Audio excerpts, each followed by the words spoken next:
Y pasamos ahora, lo veo ya conectado a nuestro keynote speaker. Tengo muchísimo gusto de presentarles a el doctor Alexis Moore, quien, tiene amplia trayectoria. Ha actuado como abogado, presidente de tribunal arbitral, coárbitro, árbitro único, experto en más de 260 arbitrajes internacionales, incluyendo tanto arbitrajes ad hoc como arbitrajes institucionales administrados por la mayor parte de las instituciones arbitrales internacionales.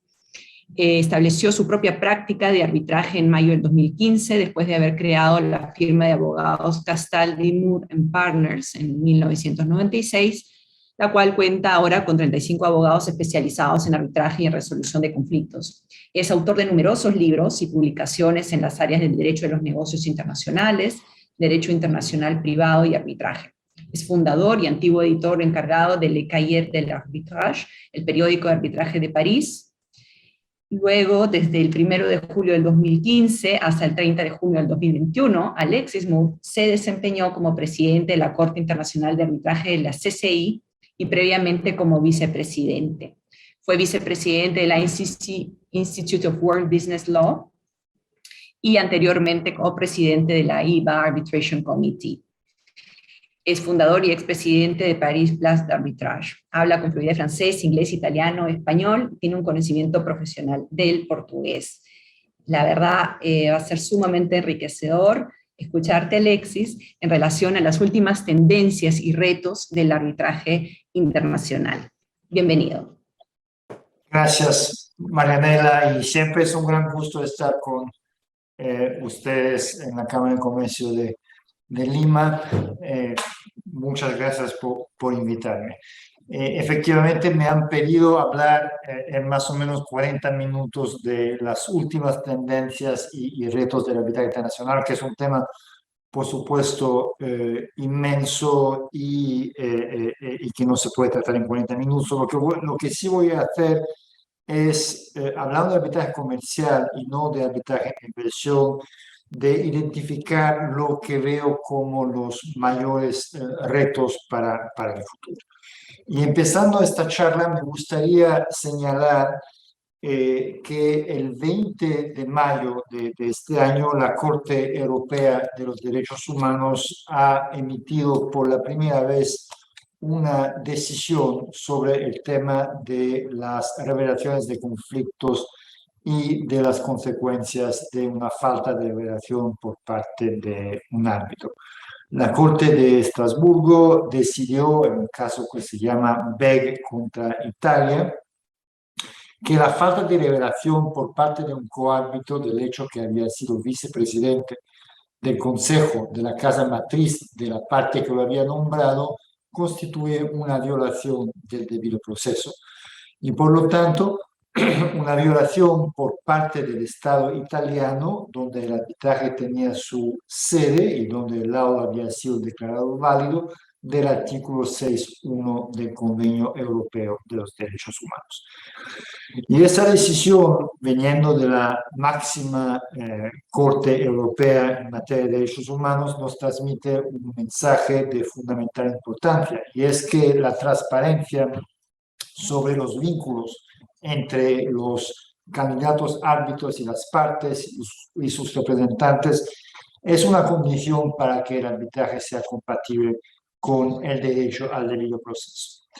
Y esta decisión también nos envía otro mensaje, declarado más político y más general, y es que no debemos tomar por un hecho adquisito que el arbitraje, incluso el arbitraje comercial, siempre será considerado como una medida legítima de resolución de los conflictos. Vivimos hoy en día en una época de indiscutida supremacía del arbitraje como medida normal de resolución de los conflictos comerciales internacionales. Y hay muchas excelentes razones para ello que todos conocemos: el Convenio de Nueva York, la necesidad de un marco transnacional para resolver disputas internacionales, la búsqueda de un foro neutral, la calidad de los árbitros, la complejidad de muchas disputas entre tantas. La supremacía del arbitraje ha llegado a punto que está a punto de convertirse en un verdadero sistema de justicia global, con sus reglas transnacionales, sus valores propios, su comunidad epistémica y su sistema de reconocimiento y de ejecución. Y ese sistema de justicia global se erige en la red de instituciones arbitrales que ha ido desarrollándose a lo largo de los años, y la Cámara Arbitral de la Cámara de Comercio de Lima es una de estas instituciones muy importantes en América Latina, por supuesto. La evolución desde el arbitraje ad hoc puro hacia el arbitraje institucional o el arbitraje ad hoc administrado, lo cual es sustancialmente lo mismo, es uno de los cambios más importantes que hemos vivido en los últimos 30 años. Y esa evolución implica para las instituciones y también para toda la comunidad arbitral, para todos nosotros, responsabilidades particulares. No es un hecho adquisito que los estados siempre mantendrán el régimen liberal que conocemos hoy para el arbitraje. Y no es un hecho adquisito que los actores del comercio internacional siempre verán el arbitraje como la mejor manera de resolver las disputas que surgen de sus contratos. El arbitraje tiene que evolucionar, tiene que adaptarse y tiene que elevarse al nivel de sus nuevas responsabilidades. Y al respecto, me gustaría emitir 4 retos que son también 4 deseos y 4 propuestas de reforma o de cambio que me parecen necesarios para no solamente mejorar el servicio que proporcionamos a nuestros usuarios, sino también para establecer sobre bases sólidas la legitimidad del arbitraje como sistema de justicia global para los años y las décadas a venir. El primer de esos cambios concierne el tema de las revelaciones de conflicto, que es el tema que ha sido al origen de esta decisión BEC de la Corte Europea de Derechos Humanos que acabo de mencionar. No voy a extenderme mucho sobre la importancia del tema. El arbitraje es exactamente como el sistema bancario. Es una industria que se basa en la confianza. Para los bancos es la confianza de los clientes que el banco en cualquier momento les pueda devolver su dinero. Y si esta confianza desaparece, lo que pasa es una crisis sistémica, una crisis bancaria de todo el sistema, cual se derrumbe con consecuencias catastróficas como hemos visto en 2008, y de ahí la importancia, por supuesto, de la regulación. Y es igual para el arbitraje. Todo el sistema del arbitraje se erige en una sola cosa, que es la confianza de las partes que los árbitros revelarán sus posibles conflictos de interés. ¿Y por qué es tan importante eso? Porque obviamente si las revelaciones no se hacen, las partes están privadas de su derecho a objetar al nombramiento de un árbitro simplemente porque no saben a qué objetar. Este derecho a la información, pues, es un derecho fundamental. Es un derecho sin el cual el arbitraje no puede ser compatible con el debido proceso. Y la pregunta relevante, llegando a este punto, es la siguiente. ¿Qué es lo que los árbitros tienen que revelar? ¿Se revela demasiado? ¿No se revela suficientemente? ¿Es un estándar objetivo o un estándar subjetivo el que aplica al deber de revelación? Y de todo eso se ha discutido y debatido muchísimo en estos últimos años, y creo que al final en toda esta discusión hay mucho corporativismo y bastante de complacencia, porque al final la pregunta de buen sentido debería ser ¿por qué el árbitro no debería simplemente revelar todo lo que sabe? ¿Existe alguna buena razón por la cual un árbitro no debería revelar alguna circunstancia si la conoce? Y al fin y al cabo, no debería el árbitro comunicar a las partes toda la información que tiene, sin preguntarse sobre si es relevante o no, para dejar a la institución o al juez que resuelva cualquier objeción que una parte pueda levantar. ¿Y cuál es el problema que tenemos hoy? Tenemos 2. El primer es que no existe un estándar uniforme para las revelaciones de conflictos. Las reglas de la IVA y el reglamento CCI adoptan, como saben, un estándar subjetivo que es el estándar a los ojos de las partes. ¿Y qué significa este estándar a los ojos de las partes, o qué debería significar. Significa que el árbitro no tiene que preguntarse si un hecho es objetivamente relevante o no, o si es razonable que se revele, o si existe realmente la posibilidad que su independencia o imparcialidad pueda quedar objetivamente afectada. Si existe la posibilidad de que un hecho pueda crear inquietud para una de las partes, tiene que revelar. Y como es imposible saber cómo la parte pueda reaccionar, bajo el estándar subjetivo, la prudencia es revelar todo salvo lo que es manifiestamente totalmente irrelevante o lo que es de notoriedad pública. La ley modelo, sin embargo, adopta un estándar conceptualmente diferente, que es el estándar objetivo de las circunstancias susceptibles de dar lugar a dudas justificadas. En otros términos, bajo la ley modelo, el árbitro hace precisamente lo que no debería hacer bajo el estándar subjetivo, es decir, preguntarse si un hecho determinado es objetivamente relevante o no lo es. Ahora bien, lo que es una circunstancia objetivamente susceptible de dar lugar a dudas justificadas, nadie lo sabe hasta cuando el tema haya sido resuelto por un juez o por una institución. Si miramos a lo que nos dice al respecto la Suprema Corte inglesa en esta decisión reciente, Halliburton, que tanto ha sido comentada, la Corte nos explica que el deber de revelación es de naturaleza objetiva y que para decidir lo que se debe revelar, el árbitro tiene que ponerse en los zapatos de este misterioso personaje que es el fair-minded and informed observer. Ahora bien, por detrás de este debate aparentemente bizantino y que además no da en la práctica lugar a diferencias significativas en las decisiones de diferentes instituciones, hay una cuestión de fundamental importancia. Y esta cuestión está de saber si el árbitro puede y si debe ser el juez de su propia independencia e imparcialidad.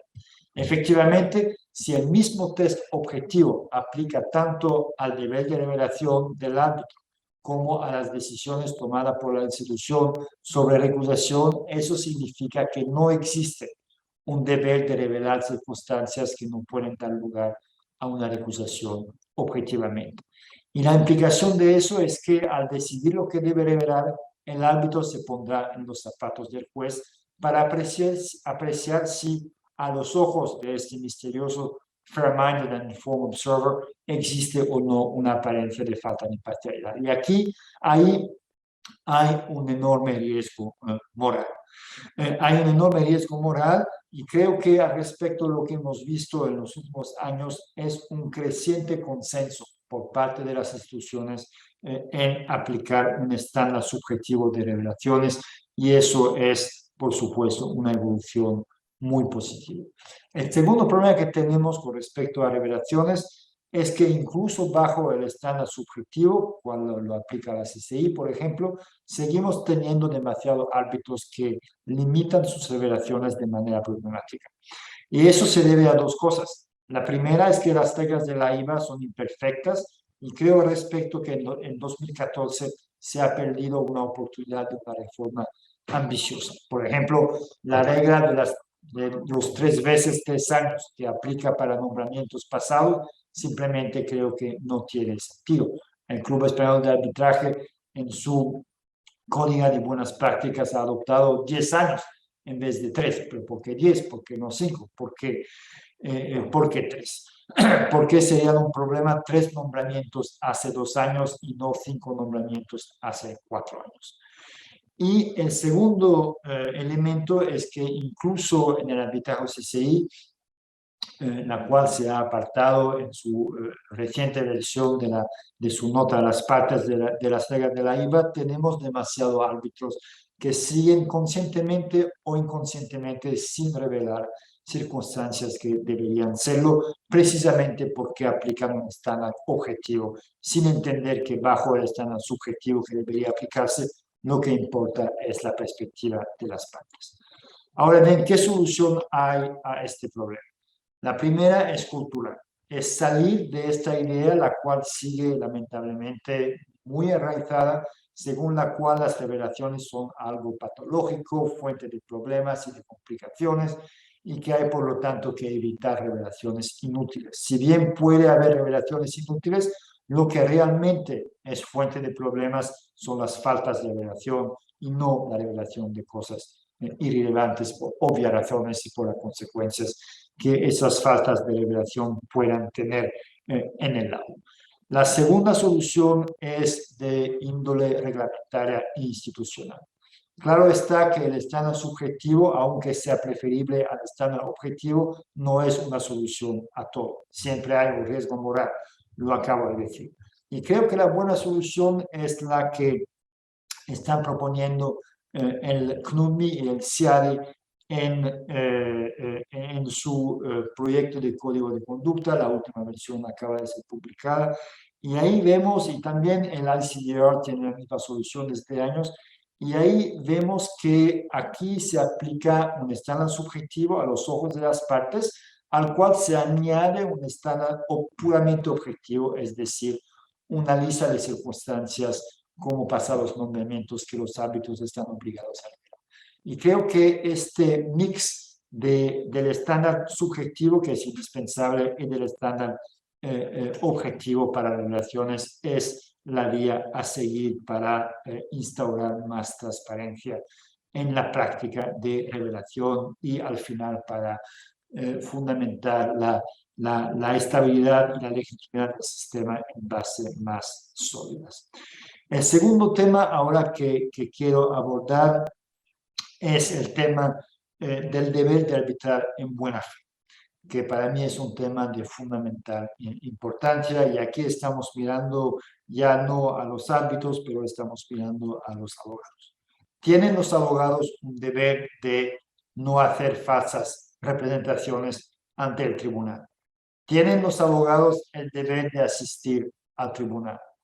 ¿Tienen el deber de informar a sus clientes de su obligación de cumplir con órdenes de producción de documentos? ¿Tienen el deber de no destruir documentos potencialmente relevantes? ¿Tienen los abogados el deber de corregir declaraciones falsas que puedan ser hechas por un testigo? ¿En qué medida los abogados pueden preparar a los testigos antes de la audiencia? ¿En qué medida se pueden admitir contactos ex parte entre árbitros y abogados en particular al momento de la constitución del tribunal?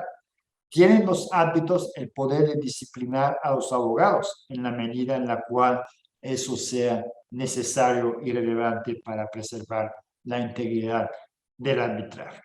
Yo creo que si el arbitraje quiere establecerse y mantenerse como sistema de justicia global del comercio internacional, esas cuestiones fundamentales no pueden dejarse a las reglas profesionales locales o al derecho nacional. Es imprescindible un estándar global que pueda establecer un level playing field y asegurar que todos jueguen bajo las mismas reglas. La NCIA en 2016 ha adoptado excelentes reglas a este efecto. La IVA también, yo estaba el presidente del comité de arbitraje en aquel momento, ha elaborado guías muy completas, las cuales a su vez han sido adoptadas por la CCI y también por la institución arbitral australiana, la ASICA. Lo que necesitamos ahora es que todas las mayores instituciones unan esfuerzos para adoptar un código de conducta común para los representantes de las partes. Y creo que al respecto, aunque haya habido en distintos países esfuerzos importantes, menciono, por ejemplo, otra vez el código de buenas prácticas del Club Español de Arbitraje, pero creo que las reglas de la IVA al respecto son actualmente la mejor herramienta posible por su alcance internacional, por la legitimidad que les da su aprobación por más de las 150 barras profesionales miembros de la IVA.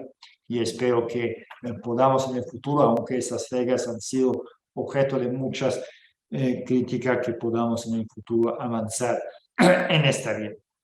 La tercera reforma que quiero mencionar brevemente es la de la transparencia.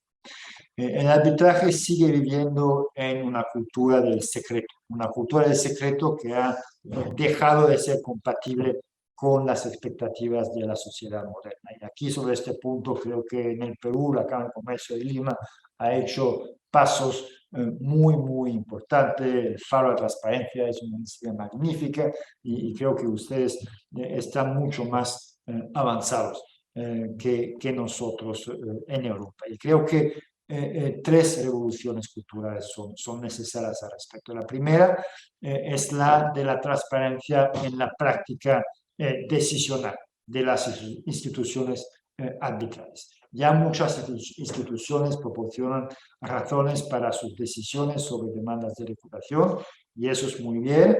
La CCI ha ido más allá. Yo introduje como presidente de la Corte unas reformas con base en las cuales ahora la Corte proporciona razones no solamente sobre temas de reputaciones, sino también sobre decisiones prima facie sobre jurisdicción y sobre consolidaciones de arbitraje. Yo creo profundamente que debería ser un principio general que cualquier decisión institucional que pueda afectar de manera importante a los intereses de las partes debería ser motivada.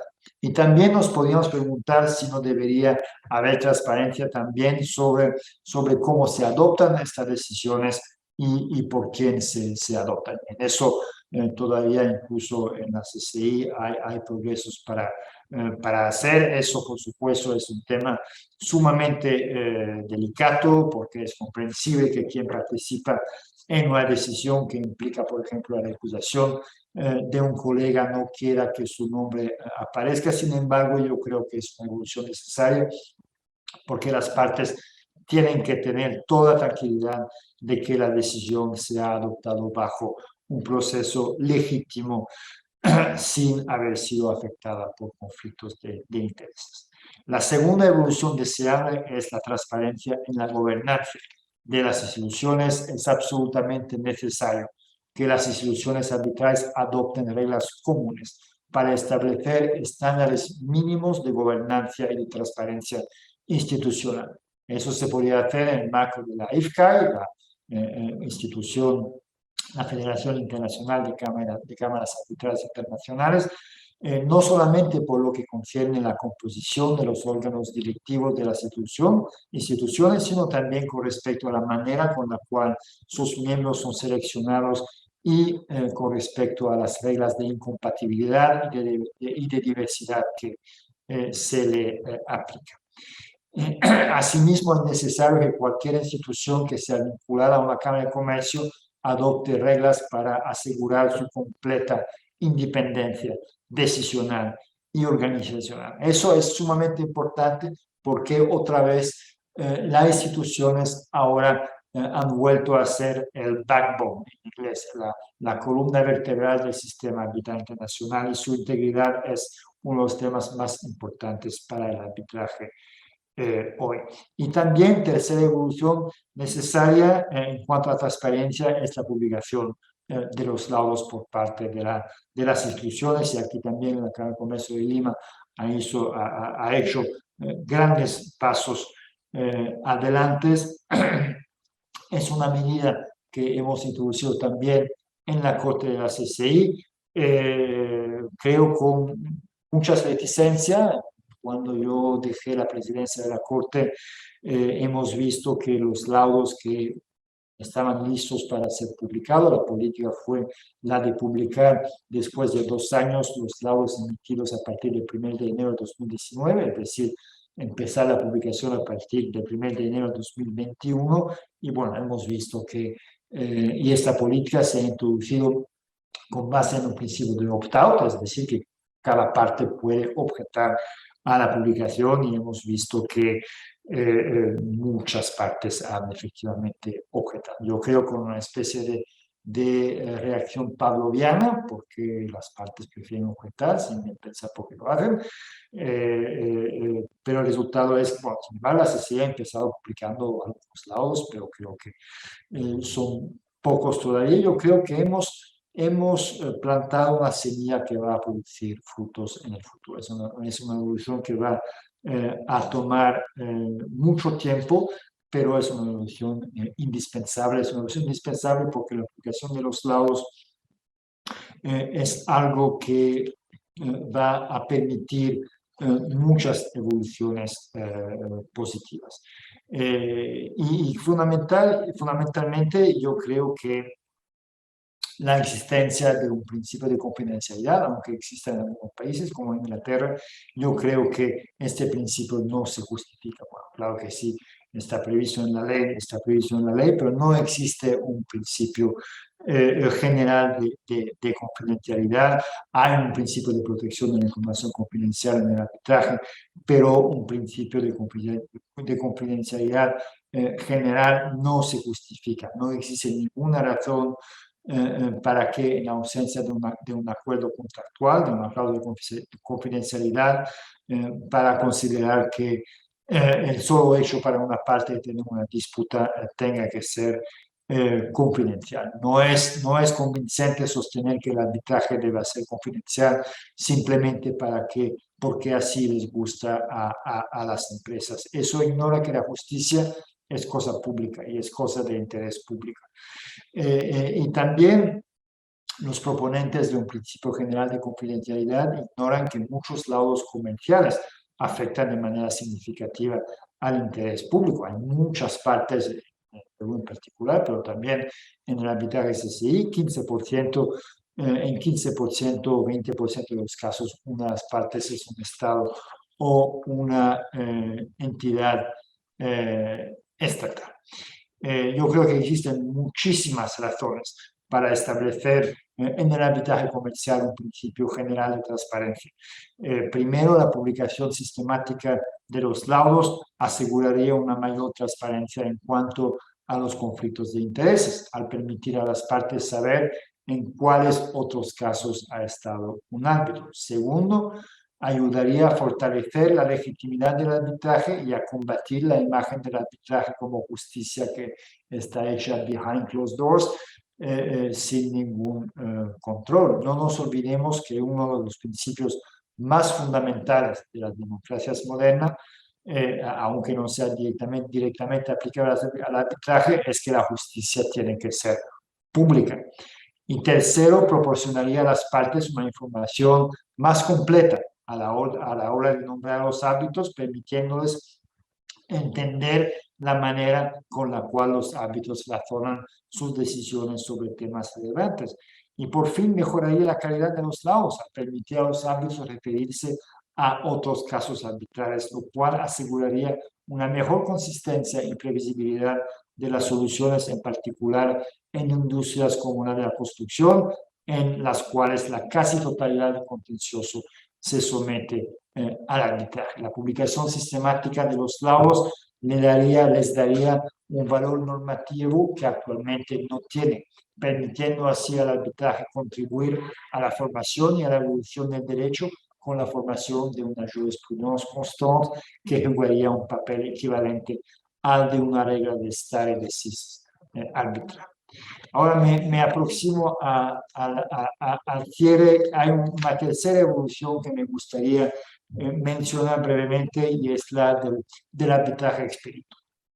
El arbitraje expedito, como sabes, es una reforma que hemos introducido en la CCI en 2017 con base en el opt-out, es decir, con base obligatoria, y ha sido extremadamente exitosa.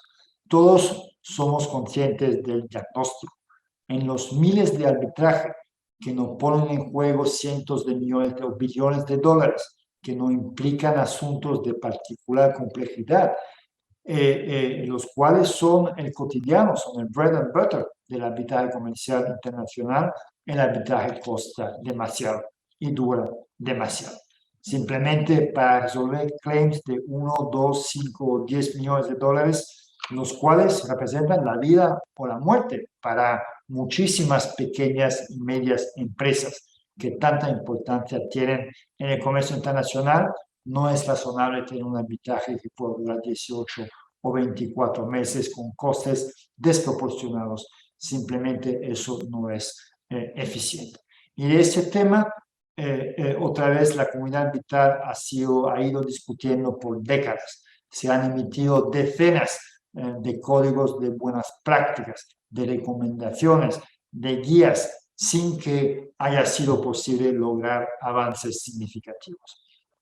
El problema quizás ha más bien empeorado debido a la permanencia del problema de la falta de disponibilidad de muchos árbitros, lo cual es el resultado de una comunidad que sigue demasiado estrecha, así que a veces de la litigiosidad siempre mayor de los abogados. Y la verdad es que el problema siempre de los costes para resolverse necesita respuestas institucionales y respuestas obligatorias. Es decir, que en una cierta medida resolver el problema siempre de los costes implica una limitación, aunque sea consentida, de la autonomía de las partes. Cuando propuse la introducción de un sistema de arbitraje expedito basado en el opt-out en la CCI, es decir, un sistema obligatorio en el cual la Corte tiene el poder de nombrar un árbitro único, aunque las partes hayan acordado otra cosa, hubo muchísimas críticas y muchas oposiciones. Ahora yo creo que al final los hechos nos han dado la razón. Cuando yo salí de la Corte a final de junio, había más o menos 120 laudos que habían sido emitidos bajo el reglamento expedito, de los cuales 75 habían sido hechos en los 6 meses o con un retraso menor de una semana, lo cual es un casi 70%. Y eso nos dice que el sistema funciona y funciona muy bien. Hay cooperación entre las partes, hay el entendimiento que en ese sistema, que otra vez es obligatorio, las partes tienen el deber de colaborar para que el arbitraje se resuelva de manera eficaz. Y lo que hemos visto además en estos casos es que estos laudos hechos en 6 meses son de excelente calidad, de calidad no inferior y a veces superior a laudos emitidos después de procedimientos mucho más largos y más complejos. Y creo que también, además de ser una respuesta eficaz al tema de los costes de los plazos, también es una formidable oportunidad para formar y para permitir a una nueva generación de árbitros de emerger y de llegar en la primera línea del arbitraje comercial internacional. Yo creo que al final el arbitraje expedito es una vuelta a la gran promesa, lo que yo llamo la gran promesa perdida del arbitraje como medida eficiente, simple y rápida de resolver disputas del comercio internacional. Es la única respuesta efectiva a la legítima preocupación de las empresas en cuanto a los costes y a los plazos, y por lo tanto creo que es un sistema que deberían adoptar todas las instituciones arbitrales. Así que 4 retos, 4 deseos. Yo creo que si se generalizaran esas reformas, el arbitraje pasaría de lo que es actualmente, es decir, el método normal de resolución de las controversias del comercio internacional, a ser un verdadero sistema de justicia global del comercio internacional, fortaleciendo así su legitimidad para las décadas a venir. Todo eso, sin embargo, supone, y eso es probablemente el reto mayor al cual se enfrenta hoy en día el arbitraje, todo eso supone una mayor cooperación entre instituciones arbitrales, porque otra vez esas reformas no van a ser objeto de reformas legislativas, no pueden ser objeto de un tratado internacional, tiene que ser un esfuerzo conjunto de las instituciones arbitrales. Y con eso termino y muchas gracias por la atención.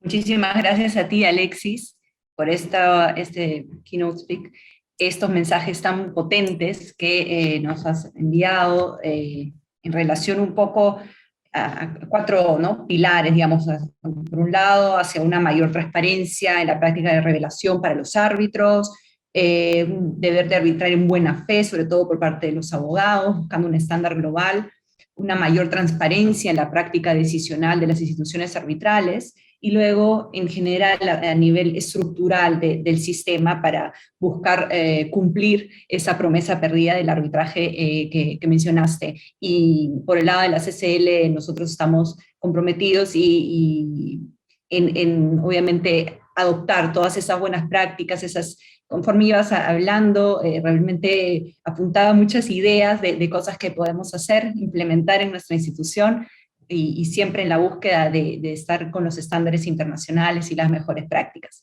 Te agradezco muchísimo, espero verte por Lima cuando las circunstancias lo permitan. Me gustaría muchísimo. Ojalá se pueda pronto. Sí, claro que sí, te extrañamos por acá. Siempre me encanta estar en Lima. Que estés bien. Muchas gracias. Igualmente.